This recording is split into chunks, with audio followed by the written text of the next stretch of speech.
తిరుమలలో నగర అభివృద్ధి ప్రణాళిక శాఖ ఏర్పాటు. తిరుమల సమగ్ర అభివృద్ధికి నగర అభివృద్ధి ప్రణాళిక శాఖ ఏర్పాటు కానుంది.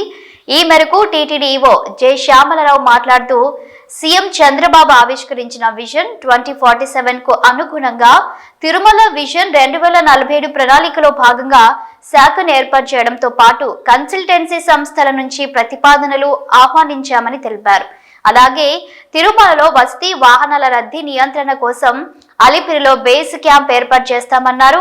అవసరమైన వాహనాలనే తిరుమలకు అనుమతిస్తామన్న ఆయన ఇప్పటి వరకు 31 మంది అన్య మతస్థులను గుర్తించామని పేర్కొన్నారు.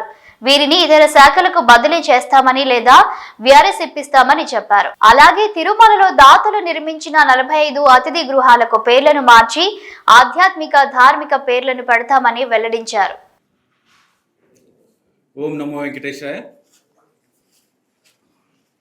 తిరుమల తిరుపతి దేవస్థానం గత 6 నెలలుగా భక్తులకు మెరుగైన సౌకర్యాలు అందజేయడానికి అనేక చర్యలు తీసుకుంది.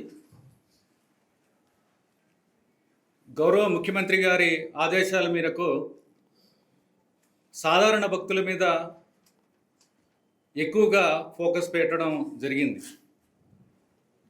ఎందుకంటే మిగిలిన వాళ్ళు ఏదో రకంగా మేనేజ్ చేసుకుని వెళ్ళిపోతారు, దర్శనాలు చేసుకుంటారు, అకామిడేషన్ బుక్ చేసుకుంటారు. కానీ సాధారణ భక్తులకి పెద్దపీట వేయాలి, వారిని జాగ్రత్తగా చూసుకోవాలి అనేది గౌరవ ముఖ్యమంత్రి గారు ఇచ్చిన ఆదేశాలు. అలాగే తిరుమల క్షేత్రం యొక్క ఈ దివ్యక్షేత్రం యొక్క పవిత్రతని కాపాడాలి. ఏ కార్యక్రమం చేసినా సరే ఆ పవిత్రతని కాపాడే దిశగా పెంపొందించే దిశగా ఉండాలనేది గౌరవ ముఖ్యమంత్రి గారి ఆదేశాలు. అలాగే భక్తులు వచ్చిన దగ్గర నుంచి తిరుమల క్షేత్రానికి వచ్చిన దగ్గర నుంచి వెళ్ళేదాకా వారికి తిరుమల తిరుపతి దేవస్థానం అందించే సేవలన్నీ కూడా వారు భవిష్యత్తులో గుర్తుంచుకునేలాగా సంతోషకరంగా వెళ్ళాలనే దిశగా అన్ని చర్యలు తీసుకుంటున్నాము. ఇంకా తీసుకోవాల్సినవి ఉన్నాయి.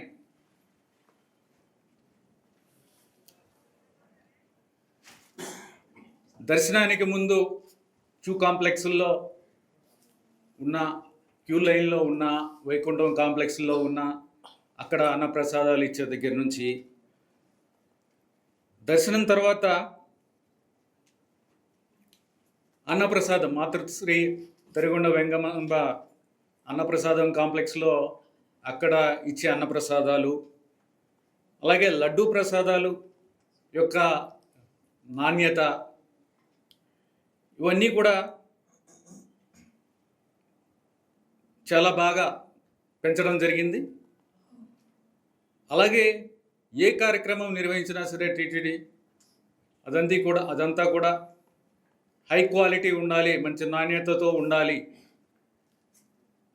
భక్తులకి ఇబ్బంది లేకుండా ఉండాలి, భక్తులు గుర్తుపెట్టుకునేలా ఉండాలనే ఉద్దేశంతో ఇప్పటి వరకు నిర్వహించిన 2 పెద్ద కార్యక్రమాలు, శ్రీవారి బ్రహ్మోత్సవాలు, శ్రీ పద్మావతి అమ్మవారి బ్రహ్మోత్సవాలు కూడా చాలా బాగా కూడా నిర్వహించడం జరిగింది. అలాగే తిరుమల క్షేత్రంలో ఈ కొండపైన ఉన్న తిరుమల కొండ మీద ఉన్న పారిశుద్ధ్యం మీద కూడా దృష్టి పెట్టడం జరిగింది. ఎక్కడైతే పారిశుద్ధ్యం బాగుందో అక్కడ పవిత్రత ఉంటుంది. పవిత్రత ఉన్న చోట పారిశుద్ధ్యం కూడా బాగుండాలి. దానికి సంబంధించి కూడా చాలా పెద్ద ఎత్తున చర్యలు కూడా తీసుకోవడం జరిగింది.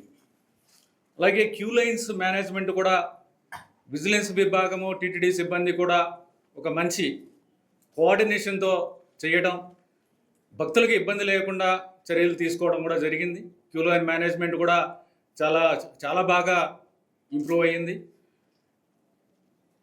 ఎడిషనల్ ఈవో గారు కూడా పర్సనల్గా వెళ్ళి ఈ queue line management time to time చూసుకోవడం, అలాగే ఎప్పుడైతే ఇంటర్వెన్షన్ అవసరం ఉంటుందో ఎక్కువగా భక్తులు ఉన్నప్పుడు కూడా స్వయంగా వెళ్ళి చూసుకోవడం, నేను కూడా అప్పుడప్పుడు వెళ్ళి చూడటం కూడా జరుగుతుంది.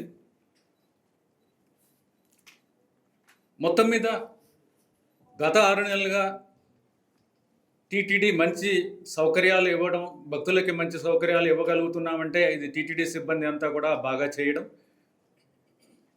ఎడిషనల్ ఈవో గారు, జేఈఓలు, సివిఎస్ఓ గారు, అందరు అధికారులు, అలాగే సిబ్బంది, అలాగే మీడియా కూడా మాకు చాలా మంచి సహకారం అందించింది.